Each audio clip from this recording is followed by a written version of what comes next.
Hello à tous et bienvenue dans cette nouvelle vidéo des lectures du Nord. Aujourd'hui, je vais vous parler d'un manuscrit islandais appelé Galdrabok.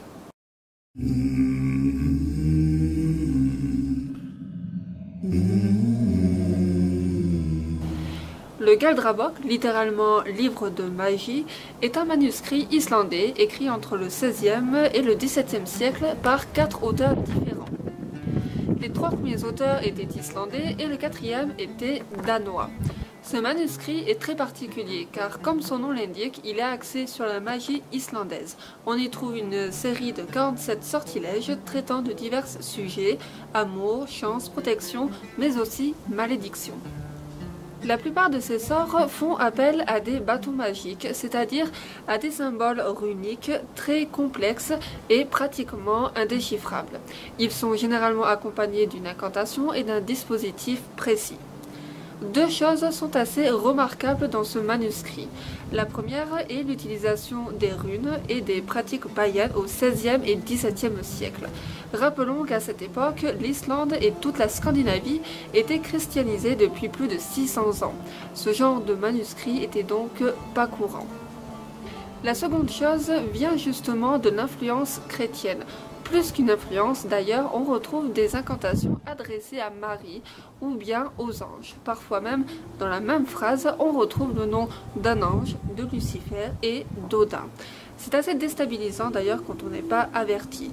D'un autre côté, ça marque aussi une intention de vouloir garder les vieilles traditions malgré la religion chrétienne ancrée depuis plusieurs centaines d'années. Et ce geste est plutôt beau.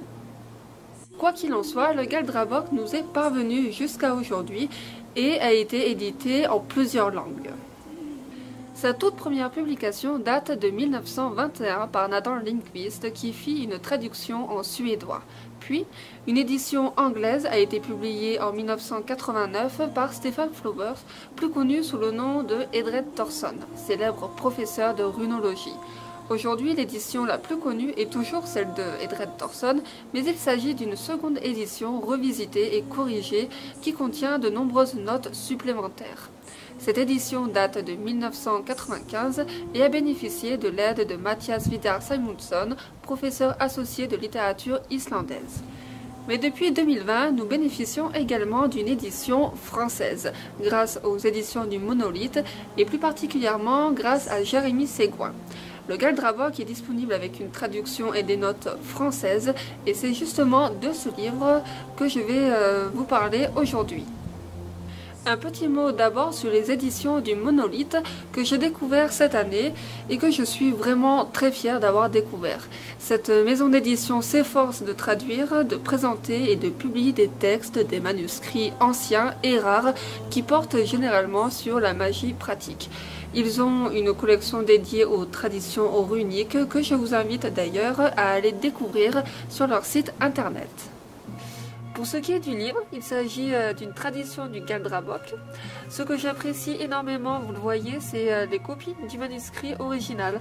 C'est pour moi vraiment très important. Certains peut-être n'y accordent pas d'intérêt, mais moi je trouve que ça a une valeur vraiment très importante. Je suis personnellement en train d'apprendre les langues anciennes scandinaves, donc j'ai été très contente de voir le texte original pour plus tard, pourquoi pas, essayer de le traduire moi-même.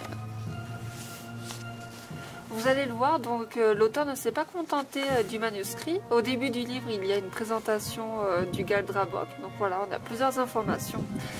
On a aussi une présentation des runes.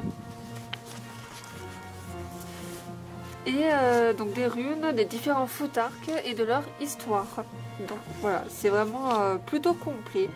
Il n'y a pas uniquement le manuscrit, le Galdrabok. Voilà, il y a quand même un travail de recherche plus approfondi derrière. Ce sont des informations que l'on retrouve très souvent dans les livres spécialisés sur les runes. Mais là, les recherches sont un peu plus poussées. On y trouve les runes dalékariennes, que je ne connaissais pas encore, qui sont un mélange de lettres latines et de symboles runiques qui se sont développés dans une province suédoise à partir du XVIe siècle. C'est exactement ce genre d'informations que je recherchais et que j'aime découvrir. Ensuite, l'auteur a choisi de nous donner une signification un peu plus détaillée des runes, mais des runes anglo-saxonnes et d'autres runes qui ne font pas partie d'une séquence runique. Les descriptions sont très brèves et vont à l'essentiel, mais je trouve ce point-là intéressant car, encore une fois, peu commun. Il y a peu de livres sur les runes qui s'intéressent à ces runes particulièrement. Généralement, on trouve des descriptions sur les 24 runes du Futhark ancien, donc je suis assez contente de voir des auteurs aller plus loin et présenter les runes anglo-saxonnes et les autres runes qui existent. Je pense notamment à la rune Erda qui est très souvent confondue avec Odal, ou à Agar qui symbolise la lance d'Odin et qui est une rune ultra importante et intéressante à connaître. Un autre point intéressant, vous allez le voir, c'est la division temporelle des runes. Donc encore une fois, c'est quelque chose que l'on ne trouve pas dans tous les livres runiques. L'auteur nous montre les répartitions en heures et en points cardinaux. On trouve aussi une répartition zodiacale avec 2 runes par signe. J'aurais aimé un peu plus de détails parce que ce livre nous montre seulement le tableau des répartitions, mais pour le coup, ça méritait un peu plus de texte. Je pense que cette répartition est très importante et surtout qu'elle est ancienne. La première fois que j'ai entendu parler d'une possibilité de répartition zodiacale du Futhark, c'était je crois dans le livre d'Alain de Benoît, l'écriture runique et les origines de l'écriture.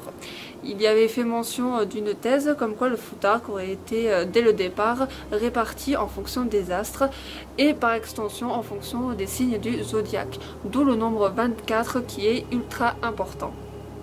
Quoi qu'il en soit, c'est un élément que j'ai été très heureuse de retrouver dans cette édition du Galdrabok.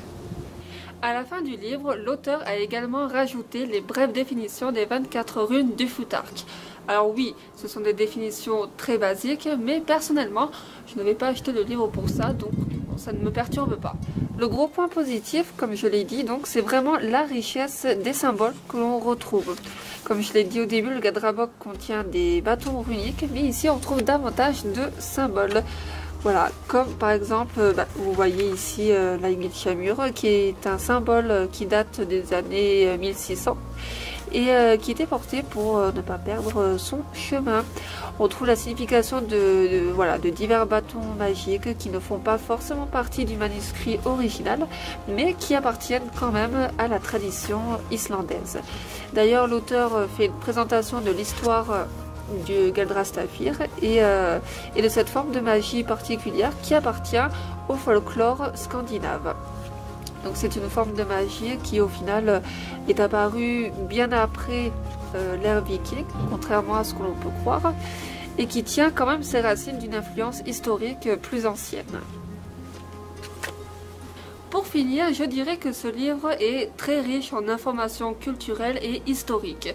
On voit souvent circuler des symboles que l'on finit par s'approprier, mais là on a l'occasion de découvrir une partie de cette tradition, de ces symboles et de leur signification et de leur contexte dans lequel ils étaient utilisés. C'est un travail vraiment remarquable que je vous invite vraiment à aller découvrir sur les éditions du Monolithe. Sur ce, je vous remercie d'avoir regardé cette vidéo. Si vous l'avez aimé, mettez un petit pouce et abonnez-vous à la chaîne si ce n'est pas déjà fait. Et je vous invite également à me rejoindre sur mon compte Instagram, là où je partage toute ma passion pour les traditions scandinaves. A très vite!